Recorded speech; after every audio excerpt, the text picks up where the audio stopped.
Welcome to my channel. I am Neel कमल।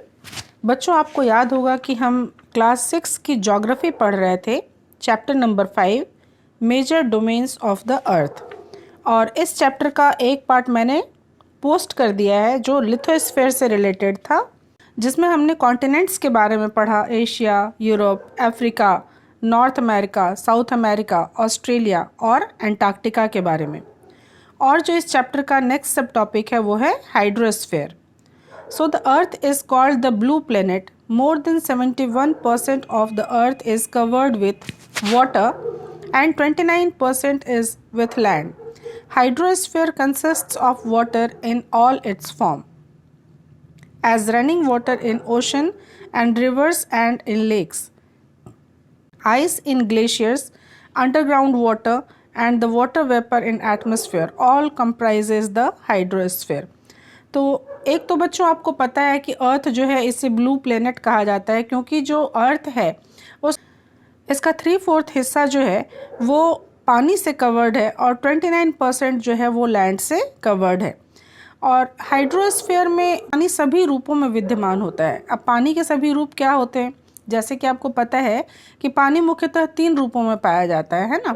एक तो ठोस के रूप में, ठोस मीन्स सॉलिड के रूप में, दूसरा द्रव्य के रूप में, तरल के रूप में, अर्थात वो पानी हो गया, और तीसरा हो गया गैस के रूप में। तो ठोस के रूप में यानी कि सॉलिड के रूप में, आइस के रूप में हम ग्लेशियर्स में देखते हैं पानी। इसके अलावा रनिंग वाटर के रूप में हम ओशन, रिवर्स और बाकी वाटर बॉडीज़ में देखने को मिलता है पानी।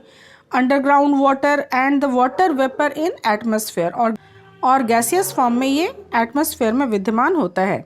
सो more than 97% of the earth water is found in the ocean and is too salty for human use. A large proportion of the rest of the water is in form of ice sheet and glaciers or under the ground, and a very small percentage is available as fresh water for human use. Hence, despite being a blue planet, we face a shortage of water. तो आप देखिए कि जितने भी पानी उपलब्ध हैं, है ना, हर फॉर्म में पानी है, अलग अलग फॉर्म में पानी विद्यमान है, और इसमें जितने भी पानी अवेलेबल हैं अर्थ पे उसका 97% जो है वो ओशंस में पाया जाता है, यानी कि समंदर में पाया जाता है। और बच्चों, कभी यदि आप समंदर में गए होंगे और उसका पानी यदि आपके चेहरे पे आ गया होगा लहरों में घूमते हुए, तो आपने महसूस किया होगा कि वो पानी जो है वो नमकीन होता है, सॉल्टी होता है ना।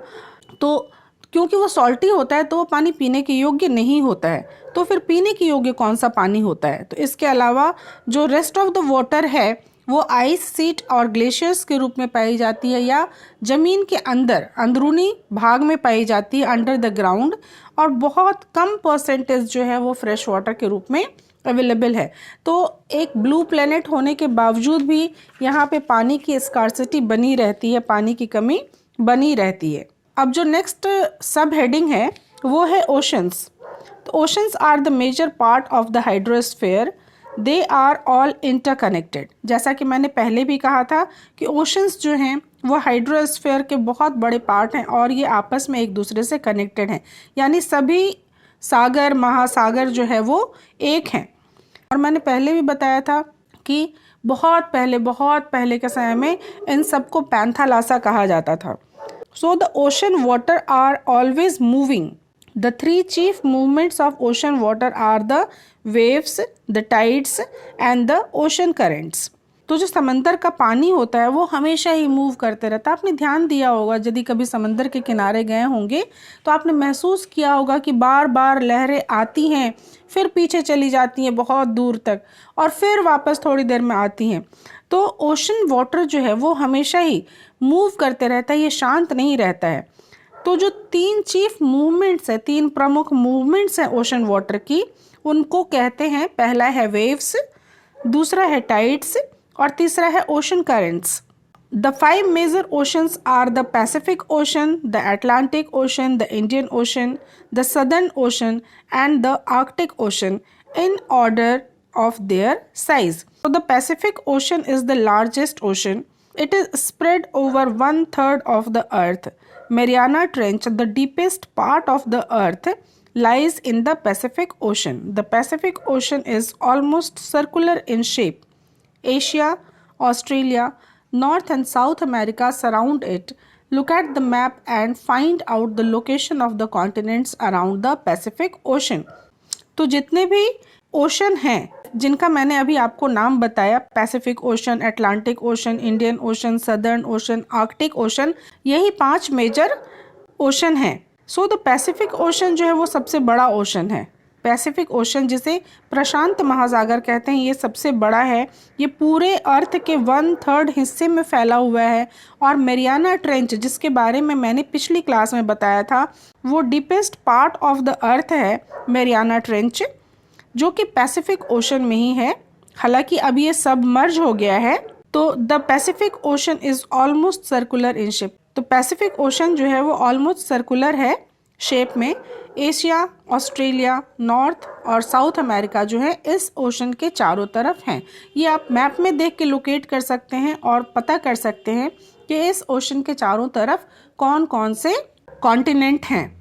So the Atlantic Ocean is the second largest ocean in the world. It is S-shaped. It is flanked by the North and South America on the western side and Europe and Africa on the eastern side. The coastline of Atlantic Ocean is highly indented. This irregular and indented coastline provides ideal location for natural harbor and ports. From the point of view of commerce, it is the busiest ocean. Atlantic ocean जो है वो अंग्रेजी के S alphabet की तरह देखने में है।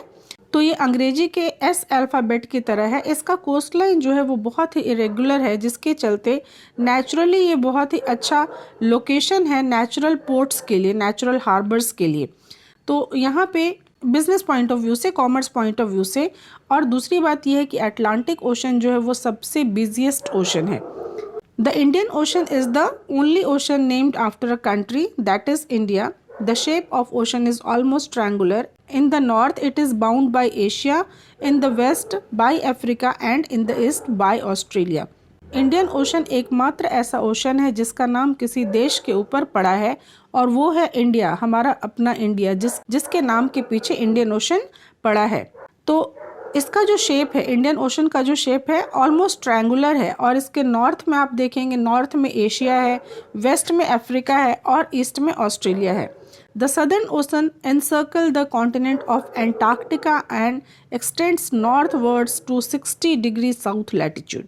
सदर्न ओशन जो है वो एंटार्क्टिका, जिसके बारे में मैंने बताया था कि ये सर्कल के रूप में है, तो सदर्न ओशन भी जो है वो उस कॉन्टिनेंट को यानी एंटार्क्टिका को एनसर्कल करता है। और इसका जो फैलाव है वो तकरीबन 60 डिग्री साउथ लैटिट्यूड पे है। The Arctic Ocean is located within the Arctic Circle and surrounds the North पोल।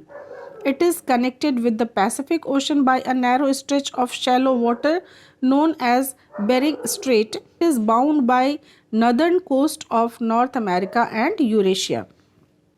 तो आर्कटिक ओशन जो है वो लोकेटेड है विद इन आर्कटिक सर्कल ही, और ये सराउंडेड है नॉर्थ पोल के द्वारा। दूसरी बात यह है कि ये कनेक्टेड है पैसिफिक ओशन से एक पतले से स्ट्रेच के माध्यम से, जिसे बेरिंग स्ट्रेट कहते हैं। साथ ही साथ ये बाउंडेड है northern coast of North America and Eurasia से। तो इस तरह से हम देखते हैं कि 4 महत्वपूर्ण ओशंस के बारे में हमने इस चैप्टर में पढ़ा है। जो हमारा नेक्स्ट सब टॉपिक है इस चैप्टर का वो है एटमॉस्फेयर, और एटमॉस्फेयर मैं अपने अगली क्लास में एक्सप्लेन करूँगी। तब तक के लिए आप मेरे प्रीवियस वीडियोस देखते रहिए, और पसंद आए तो लाइक कीजिए, सब्सक्राइब कीजिए। Thank you so much.